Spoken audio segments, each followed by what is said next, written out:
no, not too high. Hey, can everyone hear me at the back? Yeah, good, cool.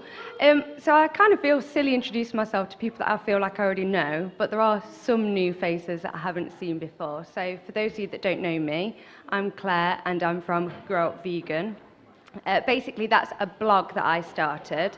And I started it when I was living in Spain. And I was actually saying this to my mum and Ross earlier, that going to Spain is kind of like going back in time. So when I was there, I immediately felt isolated all over again. And it was like, going back in time for myself. When I first went vegan 10 years ago and I had no support, I felt really isolated. I was sort of going to the markets and getting like really basic, which is probably better for your food. But there was just no one that I could sort of relate to and talk to about it. So I reached out online and I found that there was just a lot of, I don't want to say graphic videography and that be a bad thing, because it's not. It's good for people that aren't vegan and they need that shock factor. They need that initial realization. I always call it the vegan pinnacle moment, and it's just like that light bulb moment. But for me, I don't really need that on a daily basis. I just think it drags your mood down too much. So I was like scrolling through like, oh no, that makes me sad, that makes me sad. Maybe I should start my own blog. And then I thought that sort of led on to, oh, well, if I'm really sensitive, what are children going to be like? And what about all those people that have got children and they're raising their kids vegan and they've not got anywhere, a platform to show them sort of positive, fun but informative information about veganism. So although I'm not a parent, people often assume that I am, but I'm not. That's kind of my niche, is to be that fun, silly face that's also informative and can speak to children. So I'm here today to sort of talk to you about how to talk to children, and hopefully I do a good job. I've got some cue cards so I don't miss anything out important, because I think it's important. So, before I go on, sorry, I'm really not organised. I am going to be doing the family area at the vegan camp out. I know a lot of you guys are going already, but for those that aren't, there's some leaflets on the side. And if you've got kids or you're coming along with kids, then get to the family area, because I'll be there. And I have got a little exclusive to sort of tell you all. Vegan Pregnancy and Parenting, they're a New York-based company. They started out on Facebook supporting parents that are raising kids to be vegan. They're huge now, and they've started a magazine called Raise Vegan. I've pulled them in on board. So we're going to be doing like this huge part of the camp out to make it super child-friendly in that area. So come and say hello to me. But I'll probably be on stage anyway, shouting out people that are coming on. So I'll just be everywhere, just come and say hello. So I speak to a lot of children, but what I noticed is that at the cubes, I was sort of ignoring them, not on purpose. I wasn't just like, you're a child, go away. I was talking to the adults and sort of disregarding that they were there, because I don't know, you just sort of naturally talk to someone of your own age, and if you're having a conversation, I can't easily flick from talking to that adult to then talking to that child, because the way you have to talk to each person is very different because of the age difference. Just going to have some water, I'm super thirsty.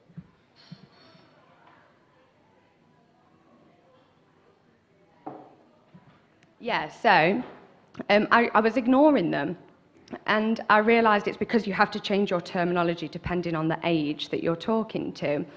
So I just wanted to say, because I mentioned it yesterday, that if you're already on outreach or you do come and you go on outreach, if you see an outreach member talking to a parent that's there and they've got a group of kids, because it happens all the time, people are happy for their kids to see this footage and be open-minded about it. That outreacher can't talk to all of them. So go to that group and you talk to the kids while one's talking to the adult. They're their own people.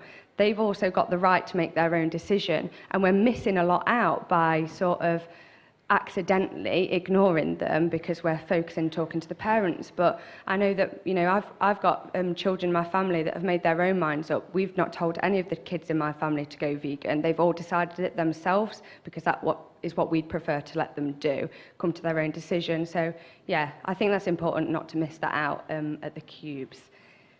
But the two things that you should remember is to tell them the truth, but to tailor your talk. So, yeah, like I say, you can't talk to them like you would an adult.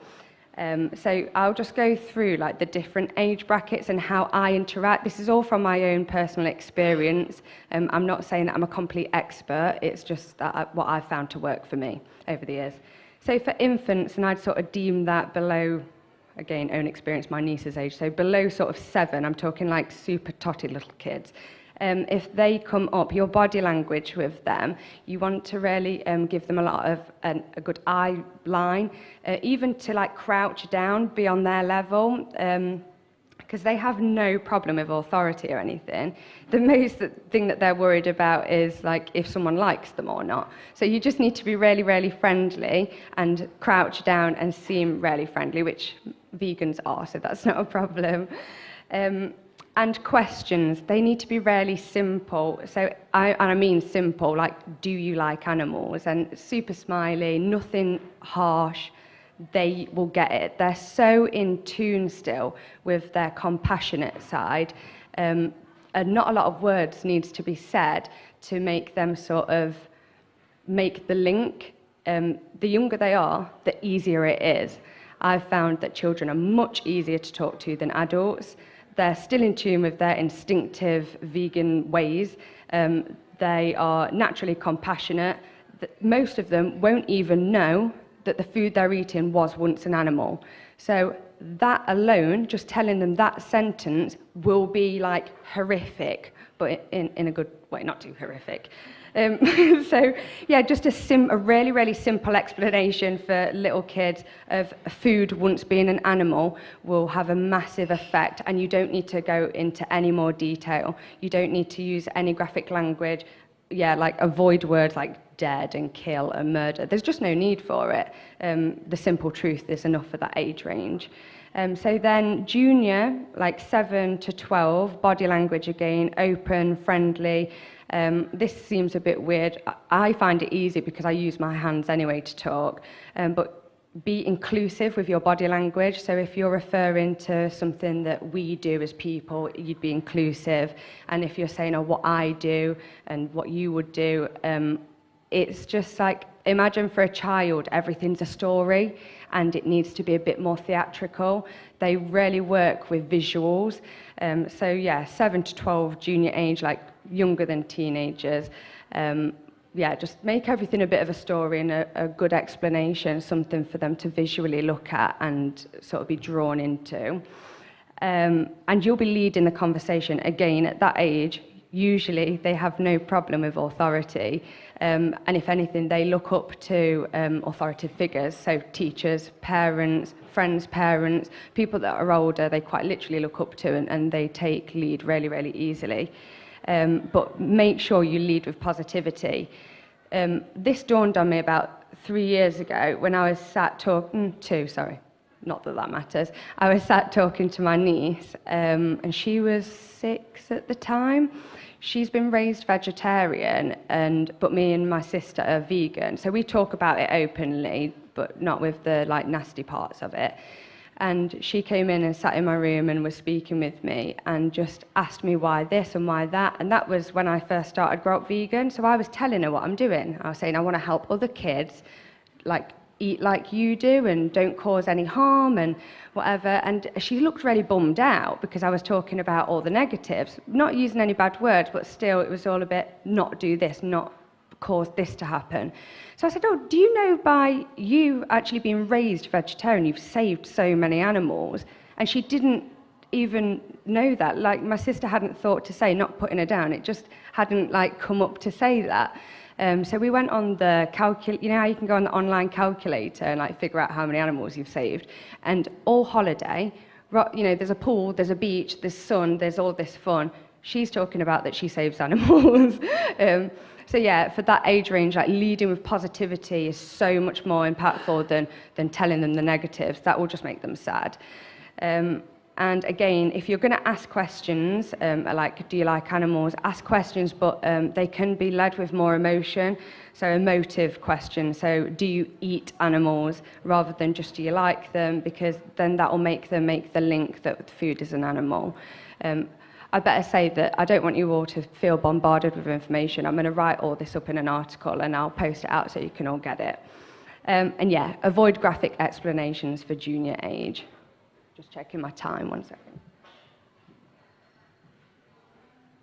I'm okay. So for teenagers, like, I was going to do preteen, then teenagers, but preteen are pretty much teenagers this day and age, right? So I've just kind of grouped them together. So body language, to be open and friendly, but much more relaxed, like no theatrics. They're not going to buy that by this point. You sort of need to befriend them rather than be an authoritative figure again. No go. They're not going to want that at that age anymore. So yeah, if you can, try and be cool. I kind of try. I find that quite difficult because I just feel like a dork. But I try. So you can sort of use graphic words in the sense of you can say, oh, they're killed for this. And how you would talk to an adult, you can talk to a teenager. But the difference with a teen, well, I suppose you should be relatable to everyone, but try and be really relatable to a teenager. Just because it gets them on your side and they don't look at you like you're this person wagging a finger telling them what to do. So, for example, I had a group of girls at a cube the other week, and I asked like what makeup brand. I can't remember how the conversation where it stemmed from, but a girl was already using vegan makeup, so I just told her, oh, that's a vegan range. And she was like, oh, wow. So obviously that made me really relatable that we use the same makeup. And if you can find something to engage with them that's like a like-for-like thing, then you've sort of got in there. And then from then on, they'll feel like they're talking to a friend. And in general, you could talk to them about vegan athletes, because I guess at that age that they're looking up to figures like that, like celebrities and stuff. Like you could mention Beyonce, or there is going to be a room split with that. Ooh, I don't know. But definitely, they're the age to encourage and inspire. So think back to when you was a teenager. You feel like you've got your whole life in front of you, and wow. So if you use really encouraging, inspirational talk to them, and I often say things like, you know, you can make a difference, like it's all our responsibility, you can change this and you can be a part of this happening, and that seems to get a really, really good reaction. So yeah, and to finish, yeah, I'm going to put everything in an article, I'll link it in, and Ross will probably post it on the Facebook page for everyone to get their hands on. But if anyone's got any questions, then shout up now. Anyone? Come on, one question, it'll make it more interesting. I'm looking at you. I feel like you're the only one that will come out with something. Yes, Jordan. What if you have a child that's getting embarrassed just because they're embarrassed?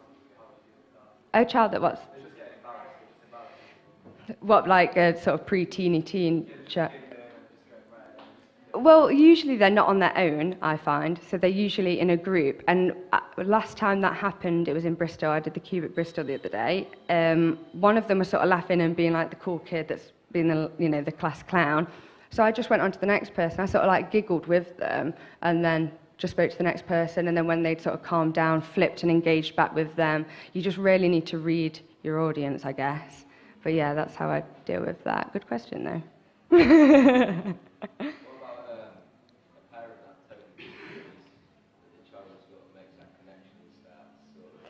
Yeah, that's hard because, well, more than not, a parent won't let their child stop.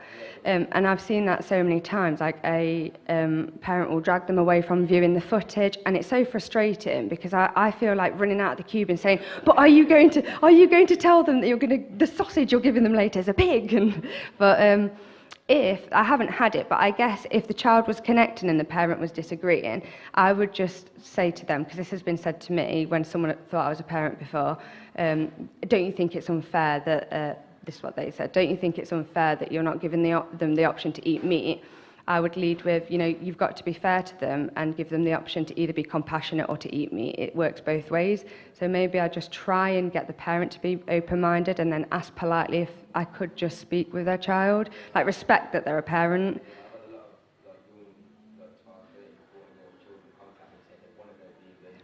Yeah.